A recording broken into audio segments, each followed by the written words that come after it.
show I feel I missed the train on. You might miss the train. It's an animated show that pushes boundaries, but yet it doesn't go into things that character.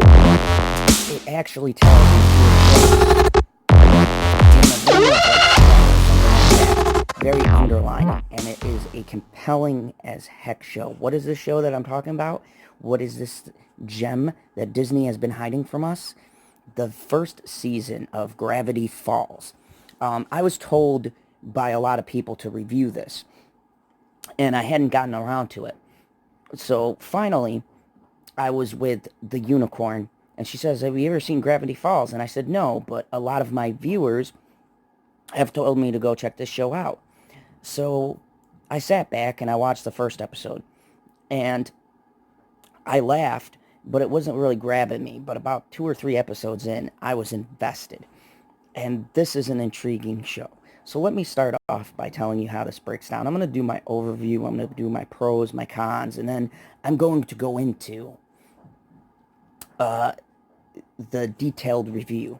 I'm going to tell you whether or not Zod approves and gives you my rating system, 1 being the best thing your Earth has produced, or I'm sorry, 10 being the best thing your Earth has produced, and 1 being a hot pile of garbage. I have to say that I broke this up into 2 seasons because mainly the unicorn hasn't watched the second season, so we're going to watch it together. So we're both coming into the second season new. But the first season of this show, oh my god. So the overview is Gravity Falls is about 2 12-year-old kids who come to this town of Gravity Falls to stay with their Uncle Stan. One is called Dipper, and the other one is called Mabel. They have a friend, Xander, and Dipper likes a girl named Lisa, and thus our adventure kicks off. Now, I'm going to spoil little things here, but not enough to ruin the season, just to highlight certain things in episodes that will pull you into this show. Now, first off, if you're thinking this is like an animation and you're going to shoot it down because it's animated, this is not anime or anything like that. It's the Disney type of animation. And it throws you off because it starts off kind of zany. And then midway, it gets really serious. And it almost becomes like a cartooned X-Files type of thing. And it's just hilarious. The comedy in this is great. But basically, these kids come to this town. They meet their uncle. Their uncle runs this mystery shack. They find a book, and the book has a hand with 3 on it. And creatures and things come out throughout the episodes, and as they go through, they find out ways to stop them based upon this book that they have. Now, there's 2 other books, and you'll find out one of the villains of the season, I guess, has the second book, and then no one knows where the first book is. And when you put all 3 books together, they make some kind of powerful thing. Now, there's a couple of interesting things this show does, and I'm going to get to this in my pros right now, which is the show is laced with clever writing, witty dialogue, and a mystery that keeps you guessing as to what this town is about. You get a little bit on who founded the town, and then this town is the epicenter of everything that is weird and strange in the world. And as you go through the show, it very cleverly and brilliantly gives you breadcrumbs, and the deeper you get into it, the more the mystery starts to unravel. As a matter of fact, at the end of the show, there's numbers that come across the screen, and they're coordinates and things that you can follow along. And I checked it out, and on their website, it's like you can decipher parts of the book, and it gives you different things to give you more clues as to what's going on. So this show is also interactive. And I found this interesting because this is not just a kids thing, but adults who will sit there and watch it with their kids actually have something to watch. Because it's very X-Files with a strong sense of humor.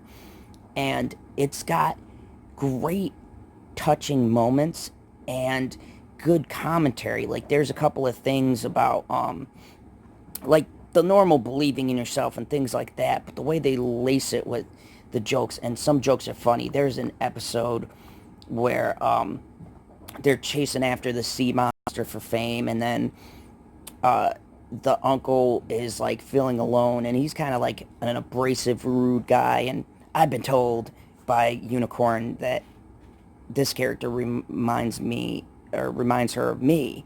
And it's funny, I was watching it, it's true, but the uncle's kind of a swindler and things like that, and he's very rough and abrasive, but he's got like this other side to him. And the episode is about him wanting to spend time with them, and they want to go off on this adventure and become famous. And then they realize, going through this adventure, that the whole time the adventure was spending time with their uncle and making their own memories. And then you see that there really was a monster at the ending, because they find the first monster, and I don't want to ruin it, but that's not actually the thing. And then you find out the thing was really there, but by the end of it they didn't care about finding the monster. And it was little things like that that were both touching and funny, because he's trying to bond with these people, and he rolls up on these people this guy's about to propose to this girl, and he goes, "Let me tell you a joke about women."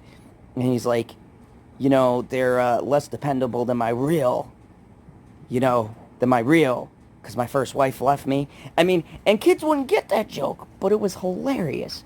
And it's little humorous things like that that took me by surprise, because some of the jokes were specifically geared towards adults, because I knew that kids would not get the jokes at all. I mean, some of the things they laid out, and the atmosphere could be light, but very dark. Like there's dark stories in there, because it centers around the supernatural, and they don't pull punches. And this is the weird thing. When Disney XD came out, they started putting their more edgier stuff on the XD, and then they Disneyfied that too. And there were two things that stuck out about me with this show. One, the creator said that they wanted to tell a full story, so it's only 2 seasons, and it's got a beginning, middle, and end. They do end it. And two, they won a bunch of awards, and it had astronomical reviews. I looked them up. They were like grossing, like, for a television show, the 3.4 to 4.4 million watching. I mean, those are high numbers. That's like cable level numbers, before the DVRs and stuff became popular. So this show was bringing in numbers. Disney offered them more money, and they stopped at 2 seasons. It tells a story, and I appreciate it, because the way they set it up, the mystery was only good for about roughly 2 seasons, because once you start to figure everything out and they get into what's going on, you can't really go on without dragging out the story and making it convoluted. So I appreciate the fact that they know when to stop, and they know that they had a hit, and they went off on a high note.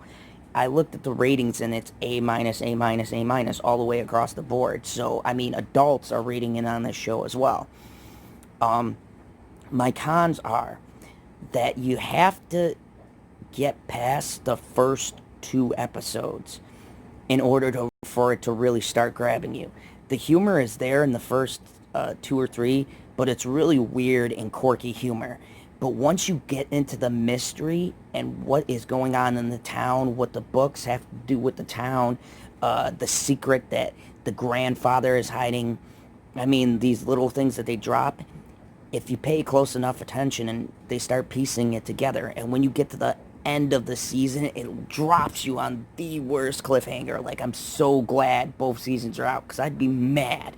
I'm mad just having to stop it to wait for the unicorn's return, because the last episode, I've got to say, is one of the best season finals I've seen in a show in a long time. And it's a kid's show. That's amazing. Or maybe teenage show.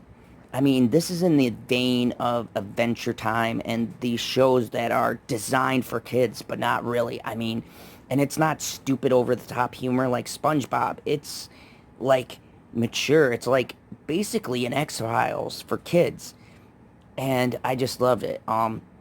My favorite character, I'd have to say, is Uncle Grunkus, because he's kind of like me. He's the swindling store shop owner. He's greedy, and he's got a lot of character development. Mabel's pretty funny. It reminds me of my girl. Is very close to Mabel's character.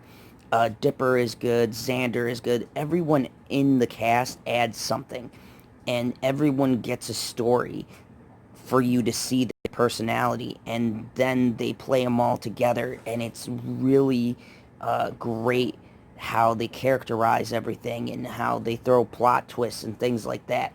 So I don't have a lot of cons right now. I have to see it in its entirety, and then maybe I'll do a whole season overview. For right now, I'm thoroughly enjoying it, and to be honest with you, I have very few cons for this season. I'd say pacing and filler. There's a couple of episodes, because it's 20 episodes, where I feel like they had to throw in a little side story just to keep it along. Like, certain stories don't fit in until you get to the ending. But when you get to the ending, even the filler has its place in the overall series in explaining different things from the book and what this town can produce. Keep on a lookout for this funny episode. I think it's episode 16, called Boy Craze, where they make fun of boy bands. It's hilarious. Uh, just probably one of the funniest episodes in the whole entire first season. And the last two are probably the best. I'd give the last two episodes a 9 or a 10, because it's like right here. They introduced clearly a villain for the next season, like the overall arching enemy who's pulling all the strings.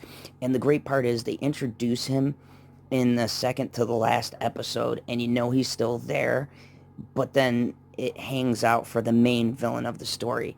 And you'll see it's this little kid with like fluffy hair, and he's got the second book.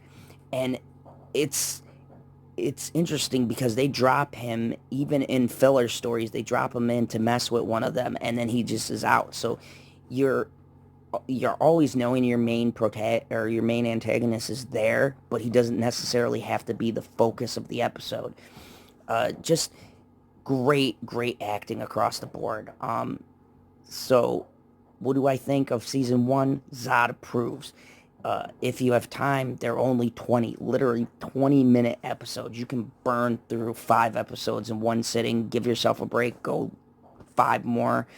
I mean, I watched this in the course of a couple of days. So I take it honestly, based on your talent, to go 5 episodes. You can do in an hour or two. You could do 4 or 5 episodes. But by the time you get past that third episode, you're gonna be hooked because you're gonna want to know what's going on, what the clues lead to. Make sure you take notes because there's a lot of stuff that goes on in the background that later comes in, and the last 2 episodes wrap everything in the season up nicely, and it all leads to this grand thing. And the grand thing at the end and the last shot is irritating as hell because the last shot clues you in on a big mystery. Watch the first episode and you'll see something, and that comes back at the very last episode. They show the uncle going into this room, and then they cut it, and then when you get to the last episode, they actually show the whole entire thing of where he's going. And his character is so deep. I mean, just, you have to watch the show. Anyways, on a scale of 1 to 10 so far, season 1 gets a 9.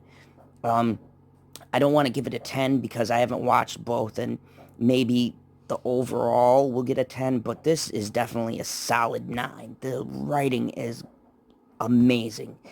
The voice acting is on par. The jokes are never just thrown in there, just a fart joke or something. Every joke is carefully and meticulously planned out, and every single scene doesn't have to have a joke. Some are emotional, some are scary. I mean, this thing hits everything. It's weird, it's quirky, it's fun, it's definitely worth giving it a shot. And you can even watch it with the kids, and you'll get the enjoyment of the adult jokes, and they'll get the enjoyment of the stupid, like, bright colors and, the goofy lines that Mabel says and things like that. and you'll enjoy the mystery behind it. So it's no mystery. Zod approves with a 9, a solid 9. If you like this review, hit that like button. If you're new to the channel, hit that subscribe button. And as always, remember the only rule here in the fandom zone: kneel before Zod. If you like the video, hit that like button. If you're new to the channel, hit the subscribe button. Welcome to the fandom zone.